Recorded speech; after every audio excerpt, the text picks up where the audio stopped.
De 480 chevaux. Donc moteur et 480 chevaux, d'accord. Et ça, c'est une machine que tu as acquis quand? En 2012. 2012. Elle a une campagne de maïs. Donc ça a remplacé quoi comme machine? Ça a remplacé une 7003 et une 6910. D'accord, tu as remplacé deux machines pour une? Voilà, bon, c'était deux machines qui étaient équipées en 6 rangs. Il y a la 910, elle était là en dépannage, quoi. D'accord. Donc nous, on a rééquipé cette 7350 avec un bec 8 rangs.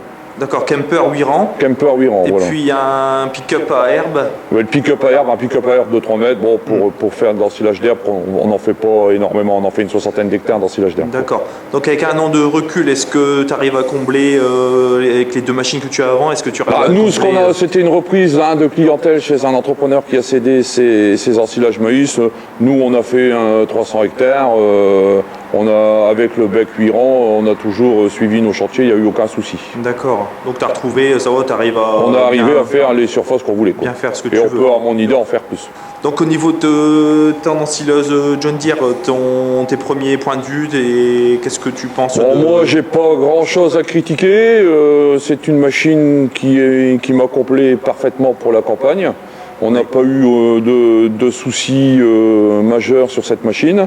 Hein, et au niveau des commandes en cabine et tout, c'est assez simpliste d'utilisation. Et puis on a un bon résultat au niveau du hachage. D'accord, pas mal conçu. Donc je vois au niveau donc les organes de tout ce qui est devant. Oui, voilà. Bon, là, on a les rouleaux Hamner. Hein, et dans le rouleau inférieur, ici, se trouve le détecteur de métal. À l'intérieur de ça, d'accord. À l'intérieur de ça. Donc si éventuellement il y a une ferraille qui passe ici entre deux, la machine, tout le système d'amenage stop. D'accord, ah oui. Donc on peut commander l'inversion de la cabine. Oui.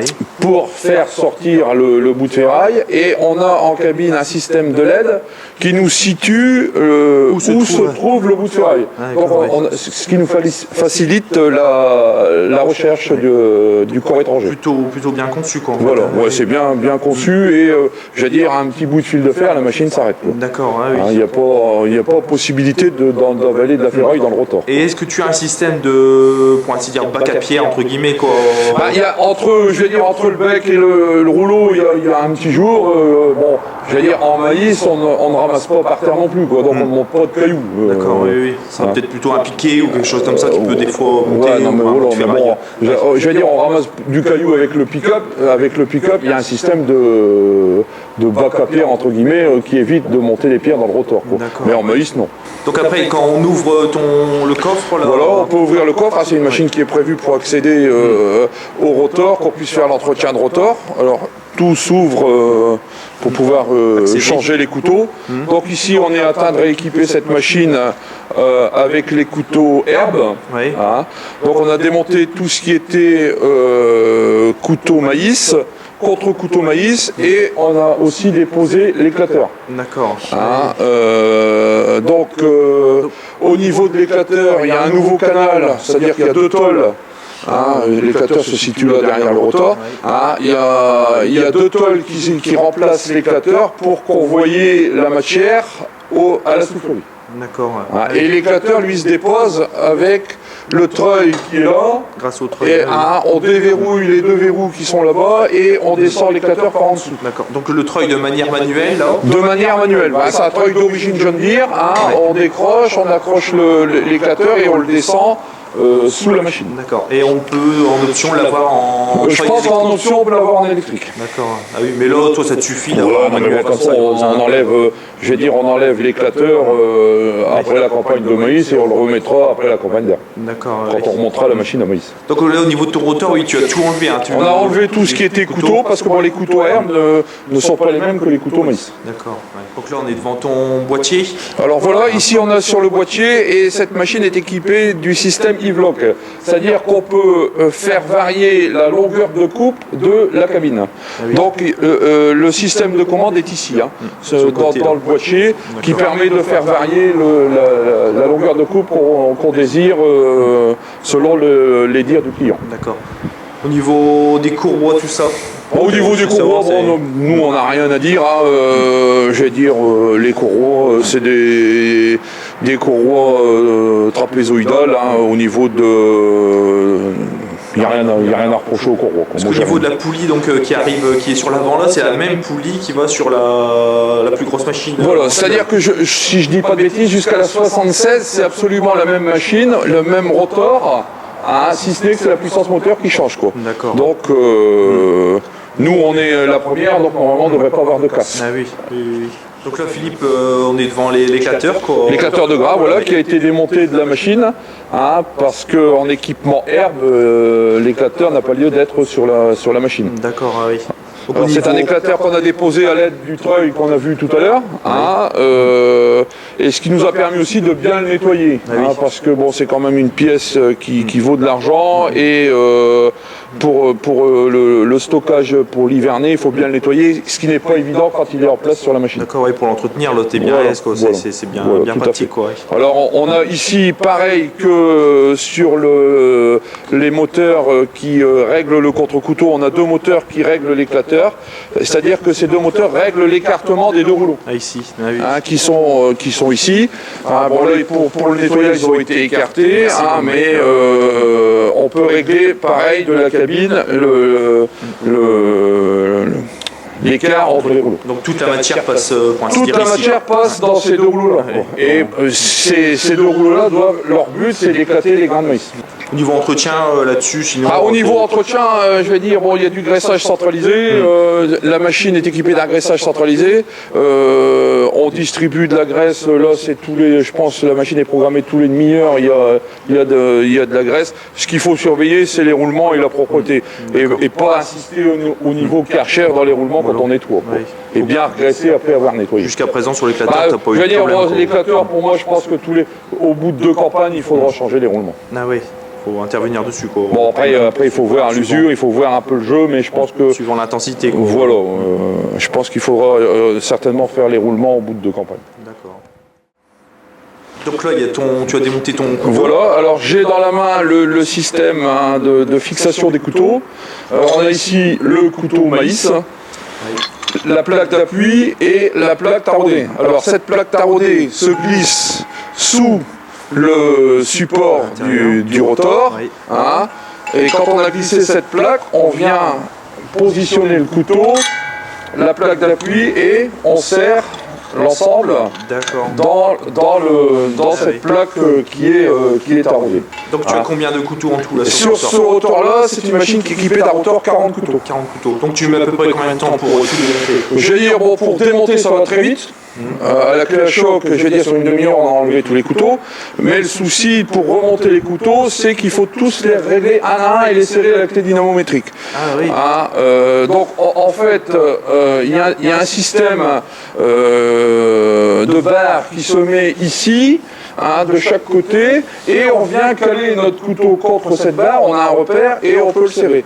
Et après on peut pratiquer autrement avec le contre-couteau, c'est-à-dire qu'on met un couteau à droite, un couteau à gauche, on le règle sur la barre, on baisse notre rotor et on vient caler notre contre-couteau. Pour moi, je pense que c'est plus facile de le faire avec le contre-couteau parce qu'on a plus de visibilité.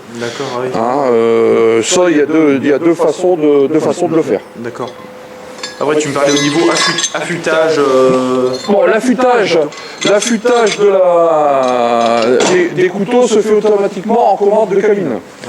C'est-à-dire qu'on a ici un vérin électrique qui commande une meule qui fait une translation de droite à gauche.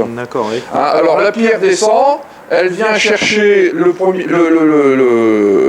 bord du couteau, et elle fait des allers-retours ici de droite à gauche selon ce qu'on a programmé en cabine. Donc selon le nombre de passages. L'intensité, tu peux le programmer à quelle cadence?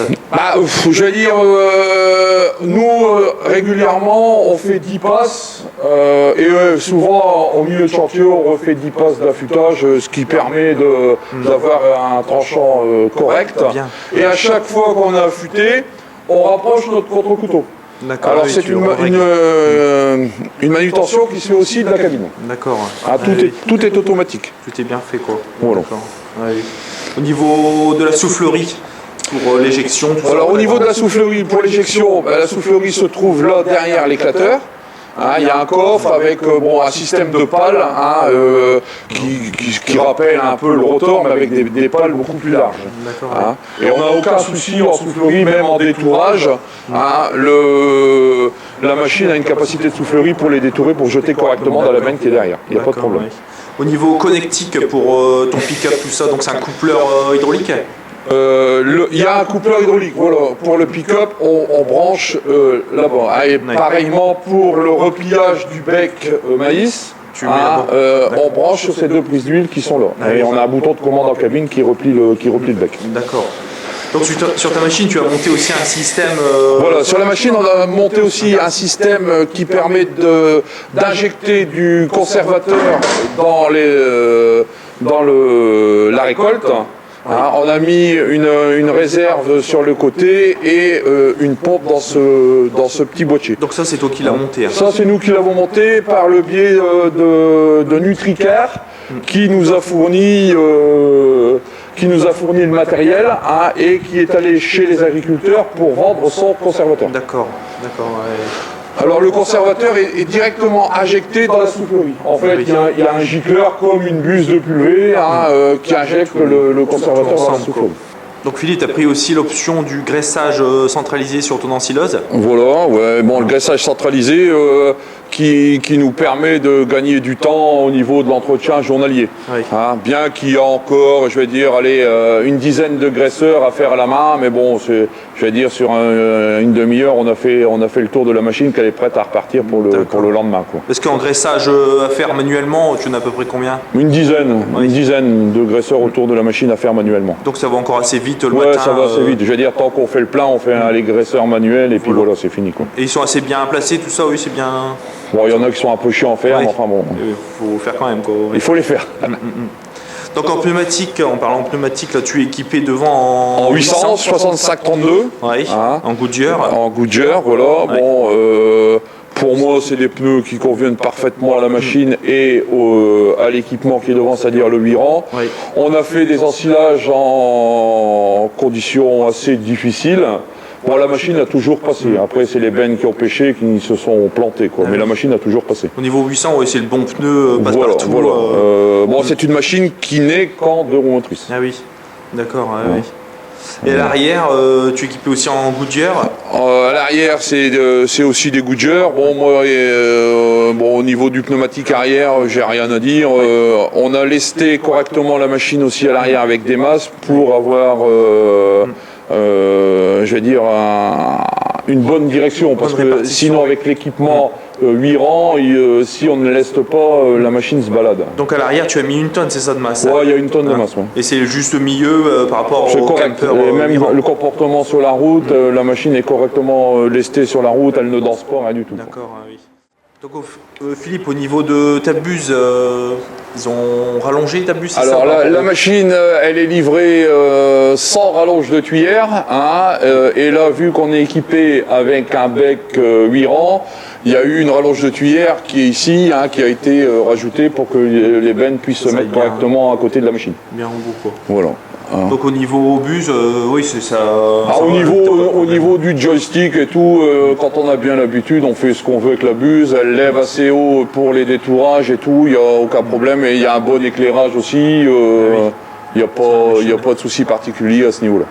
Au niveau donc en contenance en gasoil, c'est...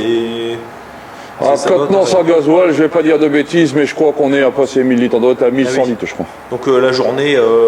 des grosses journées, ça dépend si on fait de la route, ça dépend de beaucoup de choses, mais bon, on n'est jamais revenu à sec. Mais bon, mais c'est bien, quoi, 1000 litres. Voilà, on arrive à faire une journée, quoi. D'accord. Entendu. Donc là, Philippe, on est dans ta cabine d'ensileuse. Voilà. Donc ton joystick là. Voilà, on a ici un joystick de commande. Bon, on a une commande hydrostatique pour l'avancement, c'est-à-dire qu'on avance et on recule. Et ici on a les commandes de baisse de l'équipement. C'est-à-dire qu'on appuie sur ce premier bouton, on remet l'équipement à la hauteur qu'on a sélectionnée. Hein, après, on peut le faire manuellement avec ce premier bouton ici. Et ici, c'est le réglage de tuyère, hein, c'est-à-dire du droite-gauche et le réglage de la casquette. Et ici, on a l'enclenchement de l'équipement. Et là, c'est l'arrêt d'urgence. Donc tout est à portée de main en fait. Tout est à portée de main. Après, bon, ici, on a l'enclenchement du rotor, hein, c'est-à-dire du hacheur. Bon, après, c'est tout des petits gadgets, des petits réglages. Les choses importantes, elle est là-haut. C'est-à-dire qu'on a ici le détecteur de métal. Donc on ne peut pas, il faut absolument enclencher la machine, faire une inversion pour armer le détecteur de métal. Quand le détecteur de métal est armé, bon, il y a une petite loupe qui nous dit voilà, c'est OK. Si on fait une détection, on avale un fil de fer, on a ici le rouleau qui est représenté. Et les 4 petites LED, c'est ce que j'ai expliqué tout à l'heure. Donc si on a une petite ferraille, je vais dire, sur la gauche du rouleau, la LED gauche va s'allumer. D'accord, on sait où ça se trouve. Voilà. Après, on a ici, ça c'est le guidage automatique des roues, mais cette machine-là n'est pas équipée. On a ici à côté le système d'affûtage, le système de rapprochement de contre-couteau et le système de rapprochement des rouleaux de l'éclateur. D'accord. Donc ça c'est programmé, on peut, si on veut affûter, on appuie directement là, on affûte. Si on veut rapprocher le contre-couteau, on appuie là. Et si on veut régler l'éclateur, on appuie ici. En ayant sélectionné ici sur le petit écran avec ce potentiomètre, la largeur qu'on veut entre les rouleaux. Même chose pour les passes de l'éclateur, les passes d'affûtage. Hein, on peut sélectionner le nombre de passes d'affûtage. D'accord. Selon ce qu'on a besoin pour affûter. Voilà. D'accord. Sinon, point de vue dans la cabine, tout ça, oui, ça va. On a de la place, bon, c'est une cabine climatisée, siège passager. Et on a aussi une caméra de surveillance à l'arrière. D'accord, et aussi une caméra sur la tuyère.